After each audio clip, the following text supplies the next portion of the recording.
morning, everyone. Lots to get to today, but first, let's start with the House of Commons and Pierre Poilievre. And he's telling a story about the early 90s, or the mid-90s, I suppose, 1995. And here we go.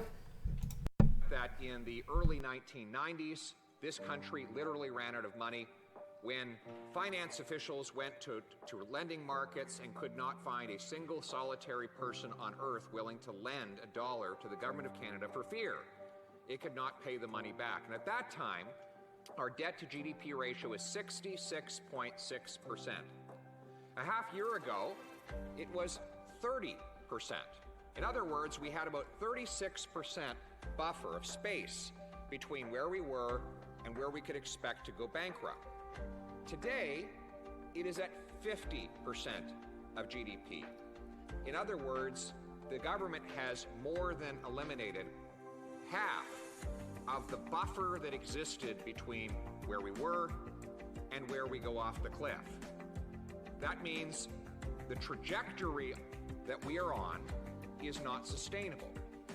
The problem with cliffs is that while you approach them gradually, you fall off them suddenly. And once you're off the cliff, it is too late.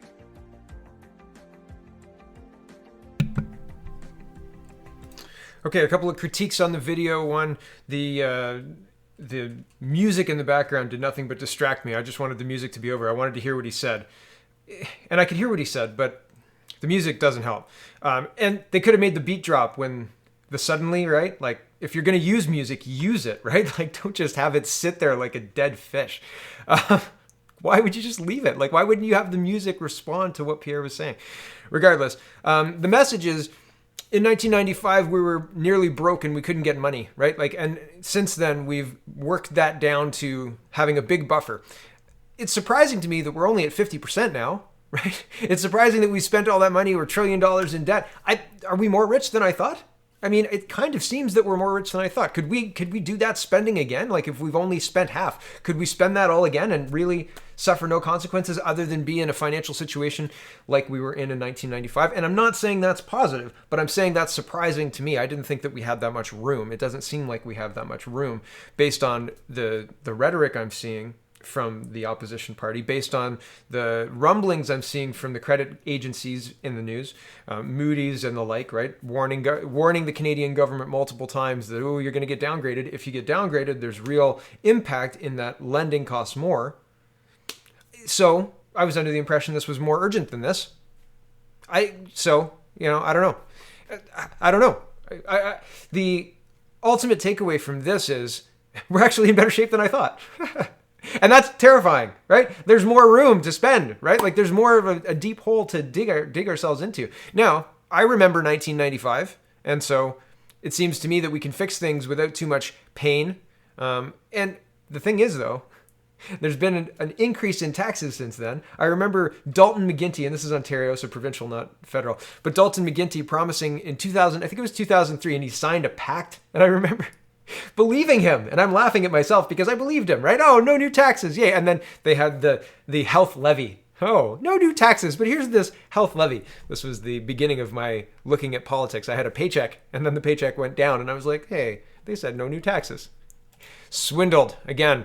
Here is the CBC News reporting the overwhelming majority of businesses in Ontario's tourism sector are facing average revenue losses to 70% compared to last year. Oh, one more thing I wanted to mention about this video before I move on. So sorry, I'll jump back to this. They have a call to action. That's better than most of Scheer's videos. Most of Scheer's videos didn't have any call to action. So that's good. That's better than at least 50% of most political videos. You have to tell people what to do. People will listen, right? Share this video. People will listen. Click the link here. Okay, moving on to Ontario. And there's a reason we're moving on to Ontario. The overwhelming majority of businesses are down by 70% compared to this time last year. And that is a walloping, right? And businesses in Peel, here's Doug Ford. Businesses in Peel and Toronto, and there's one more. Niagara? No, there was one more. Windsor? Which region?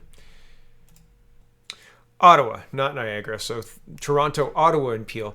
And Doug Ford is promising to make $300 million available to support the affected businesses. But here's the thing, and he says, like, no provincial or municipal property taxes, no energy bills, electricity bills, natural gas. And it says, please support your local businesses whenever possible. I think supporting them would be allowing them to open, would be allowing them to assess their risk and allowing them to open if they feel like it is safe for them and their customers. And, you know, the world is not a safe place inherently. You could get hit by a car if you are not careful crossing the street, or if you're not looking or something to that effect. You could get into a car accident and that be not your fault at all, right? Like, things could happen that are out of your control, and the world is not inherently safe. And so I don't know if you don't have business, if you don't have people coming into your business and buying your goods, you've got bills, right? If you've got a rent to pay and a payroll to pay and all of those other things that go along with having a business, then all you've got instead of customers is bills. And this wouldn't be enough to incentivize me to open a business right now. And if you've got a business and customers, and those are the hardest things to get when you've got a business, right? Like, you've got to have people coming to use your services or buy your goods. This isn't enough. This isn't enough. So they're announcing $300 million in funding to help small businesses with their fixed costs over the next 28 days. This includes waiving, and so this is to cover the lockdown. They said 2 weeks to flatten the curve. This is 7 months later, and we're still in phase 3, but these people are back in phase 2. Their business is closed, and it's totally out of their hands. Totally out of their hands. This is the opposite of business friendly. This is an unbelievably... Well, yesterday I talked about that video, the spiritual war video from the Irish guy.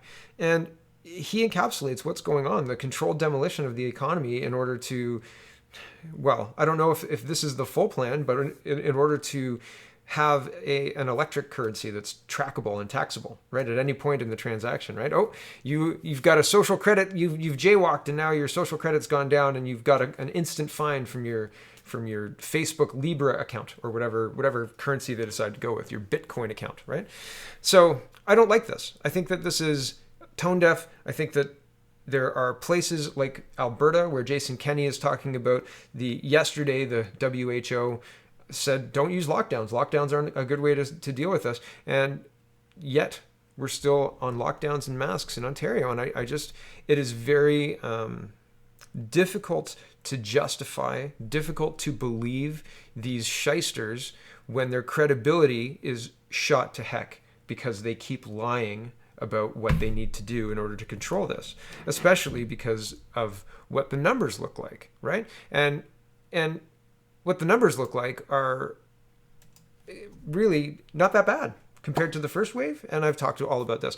We're going to get into a bit more Ontario politics because I think Doug Ford is mishandling this, and people are going to are going to use that opportunity because it is an opportunity. The NDP is weak. They're a weak opposition. I haven't heard anything from Andrea Horwath that is meaningful to keep Doug Ford, I don't know, on base. Andrea Horwath's saying he's not going far enough. He should be locking everybody down, right?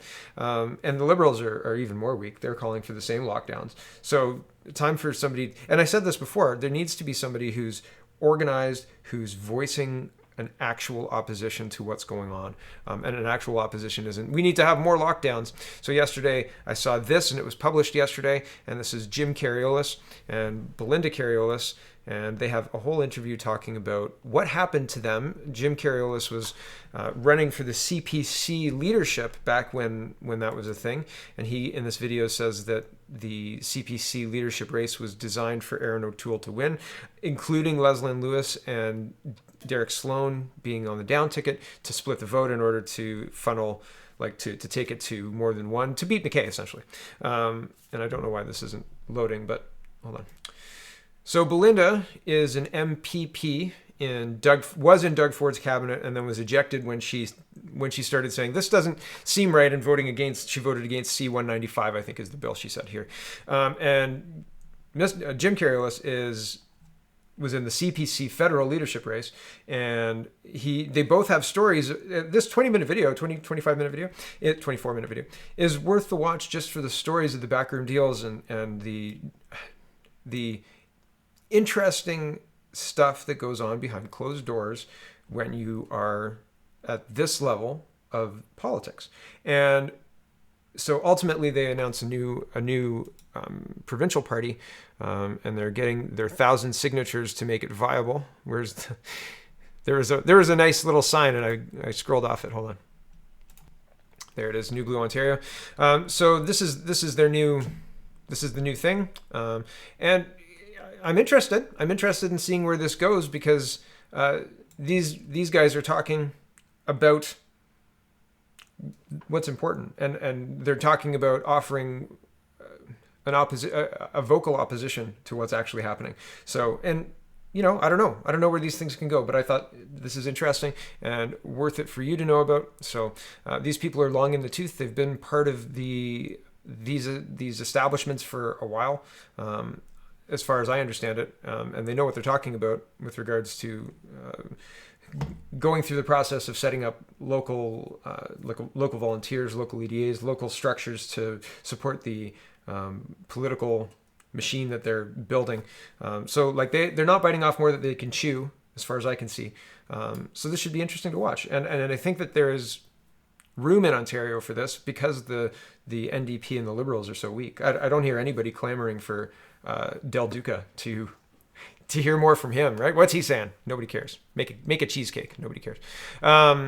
So that's interesting, something to watch. Conservatives moving back into federal. Conservatives want an anti-corruption committee to probe the We Charity controversy. I think constructing these outside committees, like we have a finance committee, that's finance. If there's illegal things that have been done, we have police that should be dealing with this. Creating this whole secondary accountability thing. The accountability is bringing down the government, and there's absolutely no other part of the conversation to be had. These people being the current government, the Liberal government, are funneling money to their friends, getting kickbacks to family, and that's enough. That's enough. Never mind the whiff of all the rest of it. And there is a whiff of more, right? There is a whiff of not just going to family, not just going to friends, not just going to liberal connected people. There's a whiff of much more. But even if there wasn't any more, just the kickbacks to Trudeau and his family, that's enough. That's enough. It's improper, and accountability doesn't mean don't do that again. He's had 6 years of that, 5 years of that, however long he's been in office of that. Too long. And everybody's just been, oh, well, that's enough. Bill Morneau resigned. That's enough. Who else resigned? That's enough. Jane Philpott and Miss Jody Wilson-Raybould and all the rest, right? Cesar Chivanez. And I always get her name wrong, so I apologize. But there are many examples of other people going under the bus when it's Trudeau at fault. And these Liberals are, they don't have the moral authority to govern, right? Nobody trusts them or believes them, right? The people who do are the Liberal sycophants who are, well, you see them on Twitter and all over the place online, but they can't defend why they're supporting this party, right? This corrupt, lying party, right? And that's all they are. It's wild. So anyway, I don't think this is the right mechanism to be doing this. The federal Conservatives want MPs to create an anti-corruption committee to investigate the We Charity issue. Tory ethics critic Michael Barrett says the new forum would press for answers to lingering questions about the controversy. Bring down the government.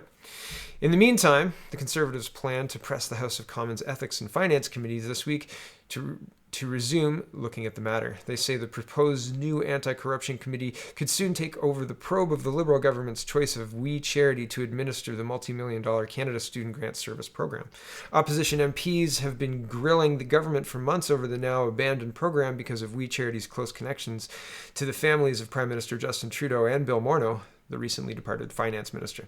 The Liberals have consistently said it was federal public servants who recommended the grant programs be administered by the youth group, but the Conservatives say there are still unanswered questions. One, the public servant specifically who recommended it is Michael Wernick's sister, the former clerk of the Privy Council. So that's notable. And two, the thing that the Conservatives and the Finance Committee wants and has asked for and has been filibustered by the minority Liberals from getting is the unredacted documents that detail the payments from we to the Trudeau family.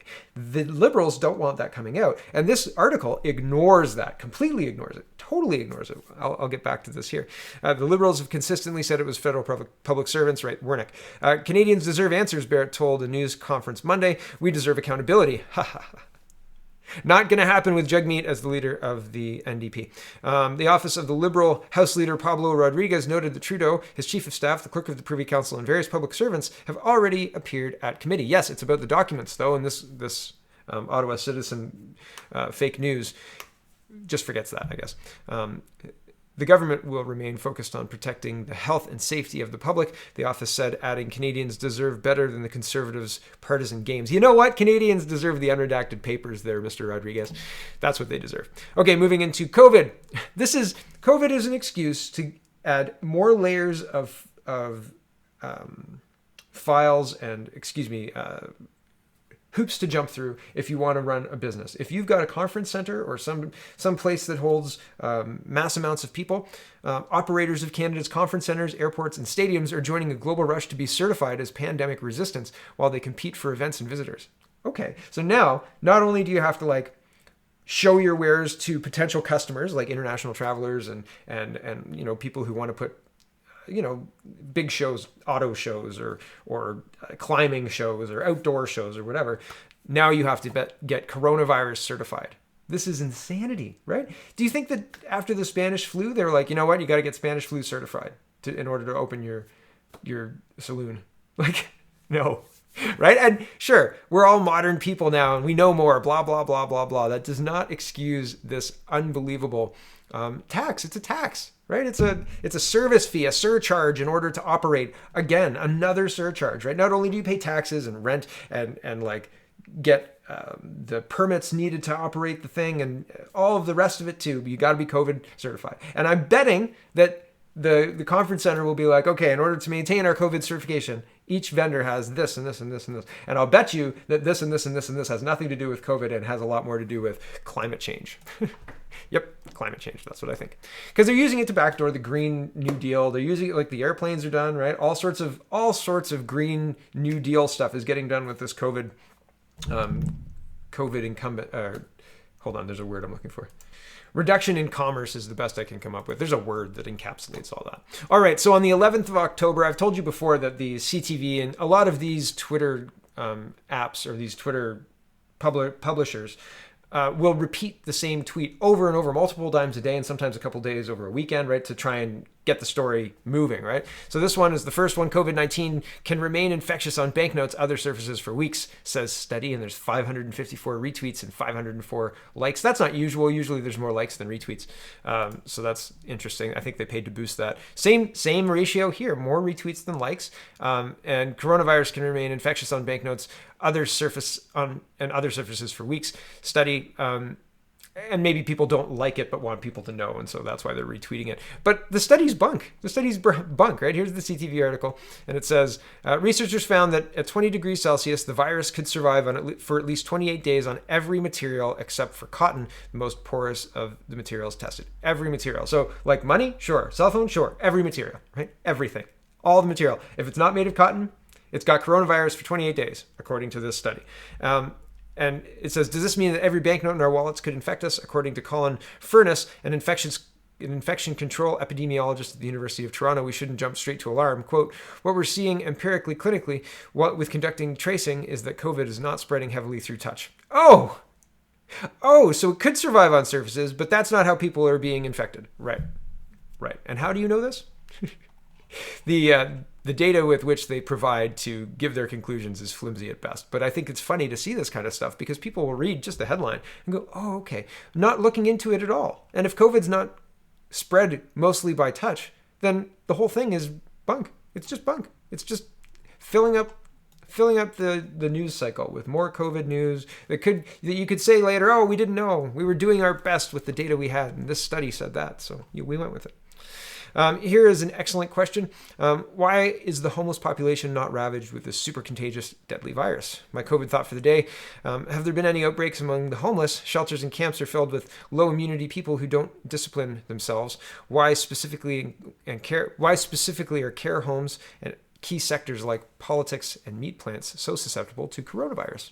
Good question. Why are Black Lives Matter protests and Laker celebratory riots, whatever you want to call it, like parties on the street, why are they exempt? Those aren't super spreader events, but if you go to grandma's and have pie, buddy, you're killing everyone. How dare you, right? Like, unbelievable. And here's an interesting thing. Now, okay, I thought at the beginning, this is seasonal influenza, avian influenza, and pandemic influenza for the Infections, Preventions, and Control Canada. So the link is in the description, ipaccanada.org. And this is current seasonal influenza update. The 2021 influenza season began on August 23rd, 2020. As of September 19th, the exceptionally low levels of influenza activity continued to be reported across Canada. So this is a month in to the flu season, and there's only 6 reported cases.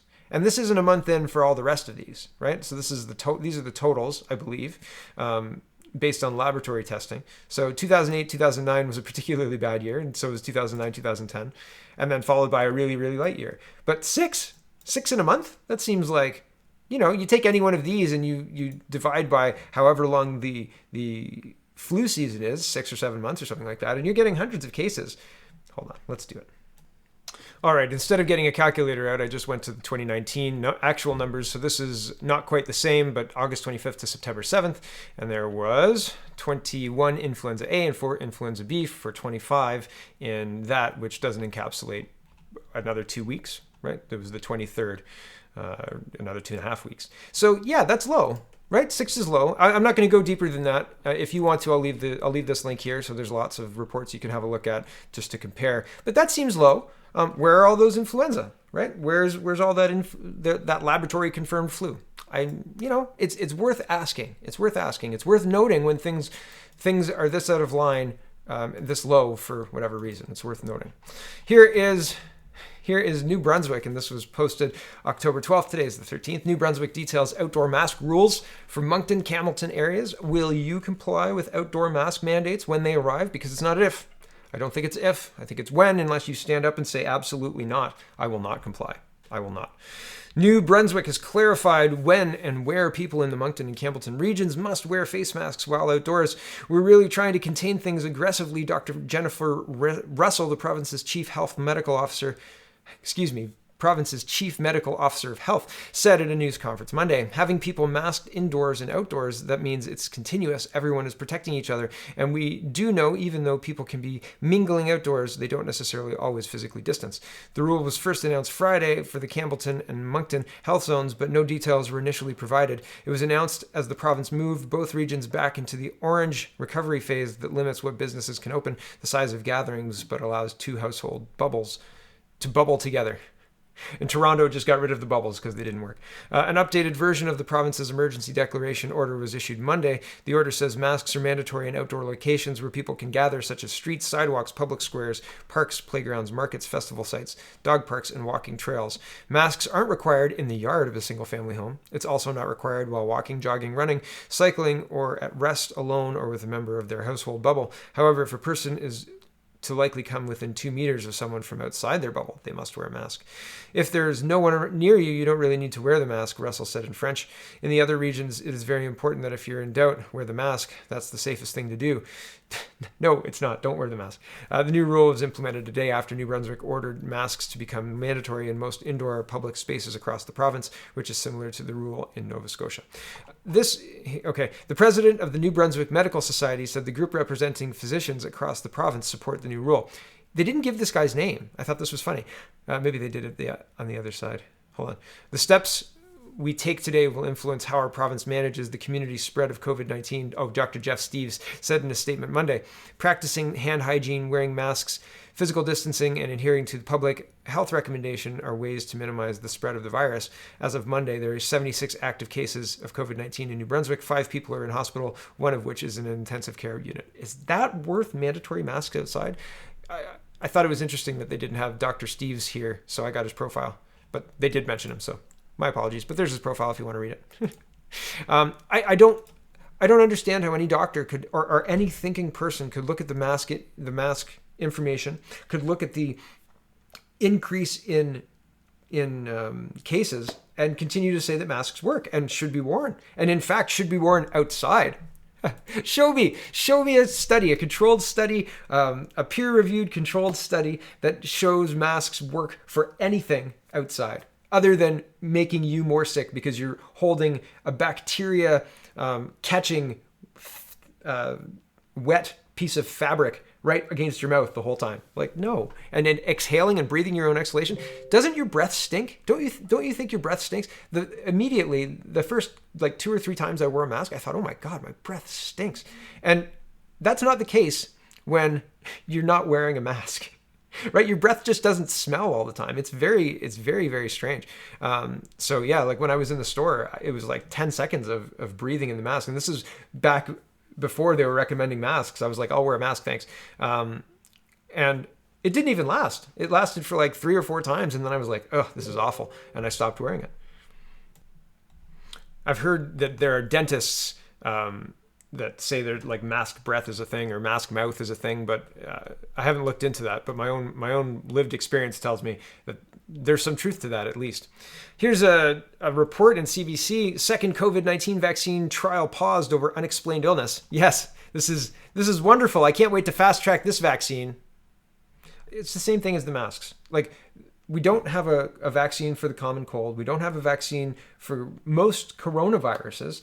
Why do the media and the leadership believe that the public will believe them when they say, oh yeah, we've got a vaccine coming right up, no problems? Like, no, I'm not going to line up for this vaccine. Yes, I am going to resist this vaccine. No, I'm not an anti-vaxxer and I'm not crazy. I think that after the 2009 swine flu vaccine scandal from the UK, anybody would be insane to just blindly believe their government.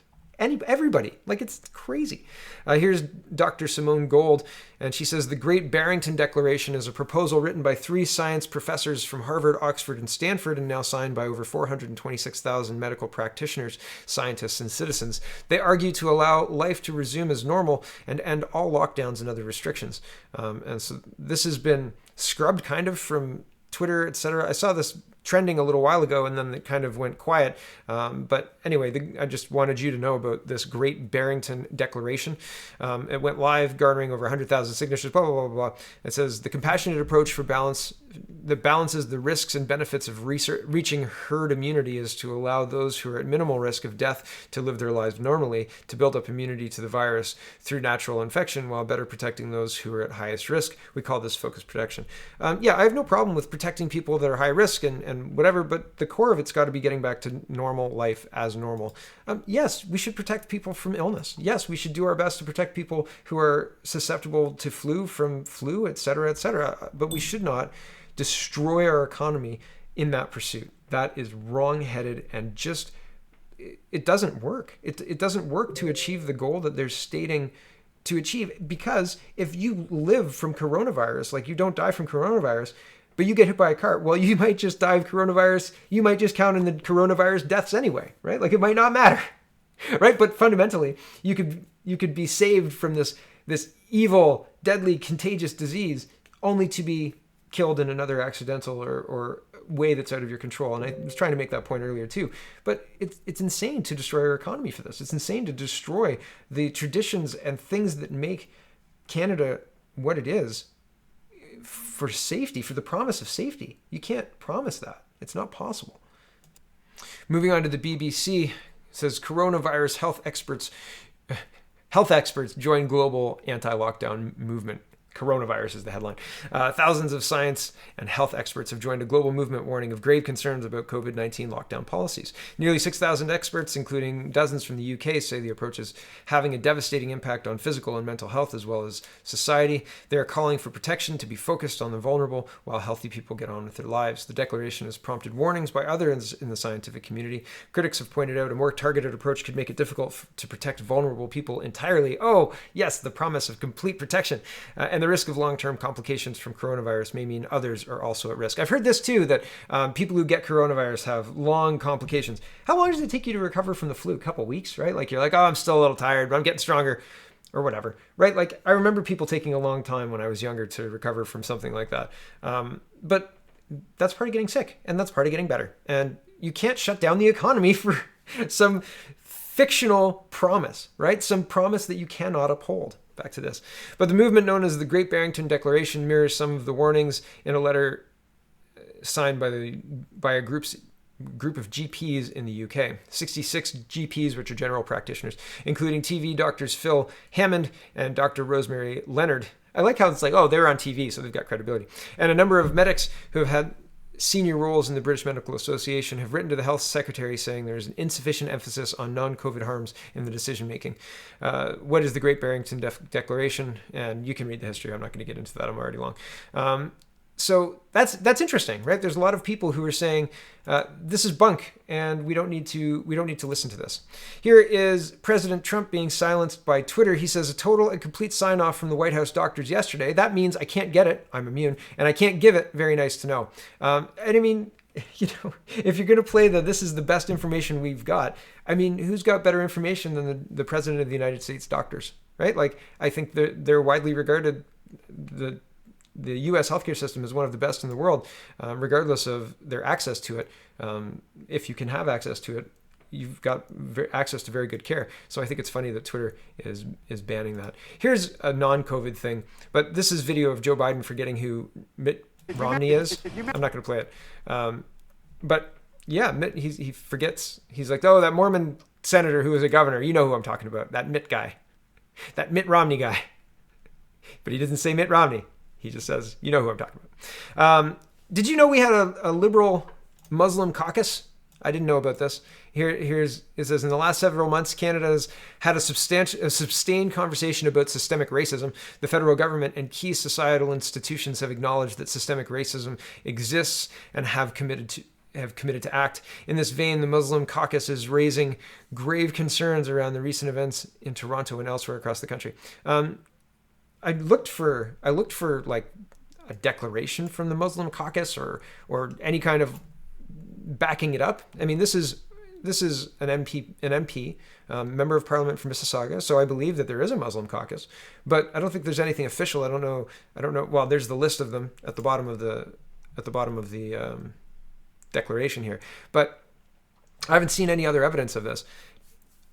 I think that it's very, very interesting when people start having alliances within the governing structure that are governed by race or religious affiliation or whatever. Is there a Christian caucus? Is there a Christian liberal caucus, or is there a Sikh caucus? Like I'm wondering how far does this proliferate, right? If what's good for the goose is good for the gander and all of that, right?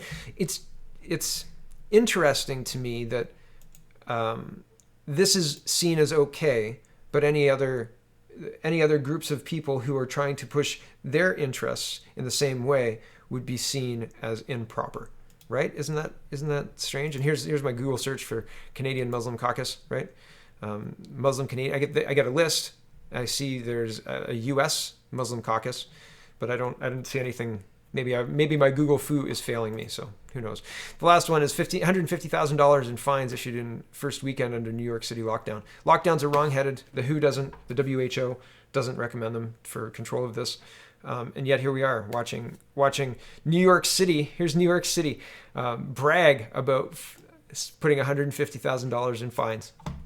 Right? I mean, man, like this is where we're going. The government is in its quest to deliver on a promise they can't possibly make. They are willing to destroy your civil liberties. They're willing to absolutely destroy what makes Canada and the United States, the West, what it is, in order to promise you safety. And they know, and we know, that they cannot promise that. They cannot make that promise because you just get flattened by a car. They cannot make that promise. You could eat one too many donuts and that's it. You're done. Right? Trigger a heart attack or diabetes or something to that effect. Out of their control. Unless you give them that control. Right? My goodness. And how far we've fallen, right? It hasn't taken very long. And there are people who are clamoring for this. Lock us down, shut down those businesses, make sure the government's in there to make sure that the airline places are COVID compliant, right? Make sure that we can't gather. It's incredible. It's unbelievable what people are willing to give away for the promise of safety. Even though, if you think about it for 10 seconds, there's absolutely no way these people can promise to keep you safe. None. There's no way. No way. So there's lots going on. Lots going on in Ontario. Lots going on in Canada. And nothing's going to change, it seems. Not in the short term. I don't think that we have a mechanism for it yet. Maybe we'll build it. Maybe we'll see. We'll see what we can do anyway. Thanks for watching, everybody. Check out CanadaPoly.com. Check out CanadaReport.co. Check out SpeakingMoistly.co. I believe I'm speaking with Greg today. I'm going to go email him right now.